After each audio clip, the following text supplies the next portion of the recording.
trabalhar, então também que não coma.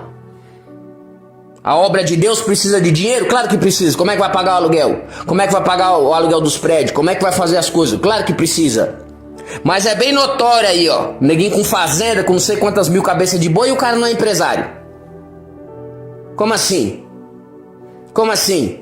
Quantas empresas o cara tem? Não tem empresa, não tem nada. Uma coisa é o cara ter as empresas dele, o cara trabalha, que eu tenho meus negócios, eu vou ficar trilionário com o meu trabalho.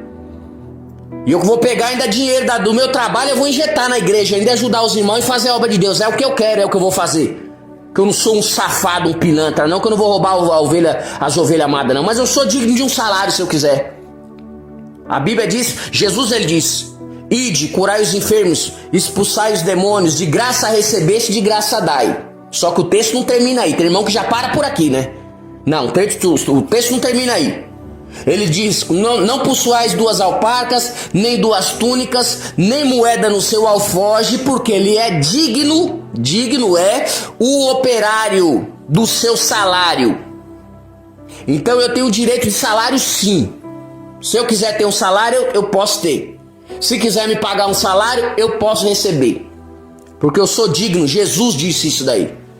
Só que eu não posso ficar por aí fazendo as coisas do meu jeito, não. Mas eu tenho direito sim de receber salário, sim. Que história é essa? Tá na Bíblia, Jesus que falou. Porque tem irmão que fala, irmão ficar pegando dinheiro, o irmão recebe, não sei o quê. O irmão tá recebendo dinheiro que Jesus tá pagando o salário dele, tá pagando o salário dela. Deixa aí os irmãos em paz. O que vale mais? Um pouco de dinheiro, um punhado de dinheiro, ou a alma lá que tá sendo salva lá? A pessoa tá trabalhando pra Deus. Deus vai ficar devendo alguma coisa pra alguém? Deus não deve nada pra ninguém. Vamos pôr as coisas no seu devido lugar. Então receber um salário pode. Agora pegar tudo, não pode não, é ladrão. É que nem Judas que enfiava a mão na bolsa e ficava roubando, que ele era tesoureiro da igreja, ele era ladrão, corrupto. E nessas brincadeiras aí já tem pastor, o pastor mais rico do mundo, ele tem 2 bilhões de reais. E não é empresário não, é seu dinheiro lá que você deu lá. Vai, trouxa, queimar tudo na fogueira santa. Ele tá queimando o que na fogueira santa lá? Ele não queima nada não na fogueira santa, só você. Então você começa a acordar pra vida, pra não ficar dando dinheiro pra ninguém, ficar comprando mansão, iate, fazenda com o seu dinheiro. Claro que eu quero ver os irmãos com mansão, iate, fazenda, com castelo, vivendo no topo, sendo riquíssimo. Deus enriquece. Só que é com o suor do trabalho, é com a sua mão, é com os seus negócios, é com aquilo que Deus te dá sabedoria pra fazer. Não é pra ficar roubando os irmãos pobres necessitados, não. Muito pelo contrário, a igreja primitiva recebia o dinheiro da igreja, ele pagava o salário dos apóstolos. E aí as viúvas e as judias, as irmãs viúvas, as viúvas judias e as viúvas gentias, né? Ali as viúvas gregas, elas recebiam todo dia um certo valor para comprar um mantimento para ela comer na casa dela, para ela poder se alimentar e sobreviver todo dia. Tinha dízimo e oferta lá que era dado na igreja, mas esse dinheiro era revertido para ajudar os pobres necessitados. Aí esses irmãos ajudam quem? Que eles não ajudam ninguém, esses ladrão. Só fica roubando só os irmãos aí e roubando a Deus ainda. É você que rouba a Deus, seu corrupto, seu descarado, seu cão guloso, marginal, profissional da fé. Fica roubando os irmãos aí com vagabundagem, seu ladrão. Lógico que é. Aí fica enganando os irmãos aí com pilantragem. Claro que Deus usa o profeta, os irmãos, para curar os enfermos, para fazer várias coisas, e Deus usa. Mas fica usando esses artifícios aí para poder ganhar riqueza. Pode dar dízimo, tá lá no Antigo Testamento, mas tem uma benção lá. Quem dizima ao Senhor, Deus abre a janela dos céus e derrama grande abastança. Eu sou dizimista porque eu quero ter grande abastança na minha vida. Então há uma promessa, se eu fazer eu recebo, só que eu não sou obrigado não. Porque isso é uma doutrina judaica. Só que tem uma promessa lá e eu quero essa promessa na minha vida. Então eu faço por isso. Olha isso, mas eu não sou obrigado não. Paulo diz que cada um contribua segundo o desejo e o propósito do seu coração. Se você, irmã, tá precisando de comprar um remédio, alguma coisa, ou tá sem dinheiro, você não é obrigado a dar dízimo não. Você não é obrigado, você não tá roubando a Deus não, é mentira. Quem tá roubando a Deus aqui, não vai roubar a Deus como? Quem vai roubar a Deus? Se ele é dono de tudo. Ele criou o céu, as galáxias, as constelações, os planetas, o universo. Tá na Bíblia isso daí, é bíblico. Mas é coisa de judeu. Você é judeu? Você é judia? Não, você não é, então você é cristão, né? Então você segue as doutrinas de Cristo. A doutrina de Cristo diz que cada um contribua segundo o desejo e o propósito do seu coração. Não é com peso não é com fardo pesado, e não é ninguém forçando você, falando que você é ladrão, que você é ladrona. Mentira, essa doutrina é judaica. Jesus disse que o cumprimento de toda a lei é amar a Deus sobre todas as coisas, de todo o seu coração, de todo o seu pensamento e toda a sua alma. E amar o seu próximo como a você mesmo. Aí pronto, você já cumpriu a lei. Agora, se a igreja, você está numa igrejinha que é pequenininha, o pastor precisa pagar aí o aluguel, os irmãos, ajuda, né? É questão de ética e de consciência. Tô falando essas igrejas riquíssimas aí, já tá bilionária aí, os irmãos gozando a vida aí, ó, tirando barato até com a cara dos crentes. Lógico que é. Aí já não precisa não. Lógico que é. Claro que tem que dar uma certa contribuição para manter. Mas agora, pastor que tá bilionário com 2 bilhões, ele já tem dinheiro já para manter essas igrejas aí por um bom tempo, não tem não? Com 2 bilhões na conta? Então por que você vai tirar o dinheiro das suas crianças, da sua mistura, para dar dinheiro para um cara desse aí? Não, tem que estar melhorando. Senão você tá financiando para ele continuar no engano lá, roubando os outros, enganando com mentira. Então acorda pra vida. Então você veja bem, tem irmão ensinando besteira por aí, falando que não tem profeta mais na terra, que Deus não levanta profeta não. Paulo tá dizendo aqui, ó. E ele mesmo deu uns para apóstolos, ó, Efésios capítulo 4, versículo 11. E ele mesmo deu uns para apóstolos, tem apóstolos sim.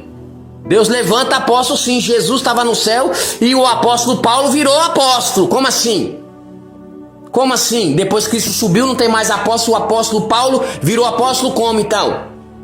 Meu Jesus Cristo, o pessoal não sabe nada, fica falando besteira. E ele mesmo deu uns para apóstolos, outros para profetas, e outros para evangelistas, e outros para pastores. Aí ó, de novo a congregação aí acordando para a vida aí ó. E outros pastores e doutores. Querendo o que com isso daí? Para que ele levantou esses irmãos? Para que ele levantou os profetas? Para que ele levantou os apóstolos, os evangelistas, os pastores, os doutores? Para que ele levantou? Querendo o aperfeiçoamento dos santos, para a obra do ministério, para a edificação do corpo de Cristo. Então esses irmãos são levantados para a obra de Deus, para a edificação do corpo de Cristo. Então respeita, não é só um cargo, não é só uma nomenclatura, é o poder de Deus. Eu estou falando aquele que Deus levantou. Deus levantou, é cheio do poder, cheio da presença, cheio da unção, cheio da autoridade, cheio do conhecimento. Ele é preparado e ele vai para o campo preparado, cheio do poder de Deus. Não é o que o homem levantou não. O que o homem levantou é galho seco, não sai nada. É só filosofia humana e história do cavalo da pata quebrada e você não vê nada. É só conversa bonita.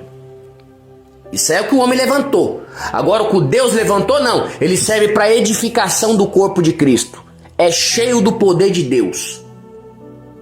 Até que todos, ele segue dizendo no versículo 13, até que todos cheguem à unidade da fé e ao conhecimento do Filho de Deus, a varão perfeito, à medida da estatura completa de Cristo, para que não sejamos mais meninos inconstantes, levado em roda por todo o vento de doutrina. Olha aí, para que serve o profeta, o apóstolo, o pastor, o evangelista, o doutor, levantado para Deus, para corrigir a falsa doutrina, que a Deus e Amor tá cheia, que a congregação cristã do Brasil tá cheia, que a adventista também do sétimo dia tem muito. Olha isso. E outras igrejas aí, tá cheio de heresia, cada um querendo fazer a sua maneira. De forma que agora, com todo respeito, eu tenho amigos que são homossexuais, são meus amigos e eu respeito. Só que isso é pecado.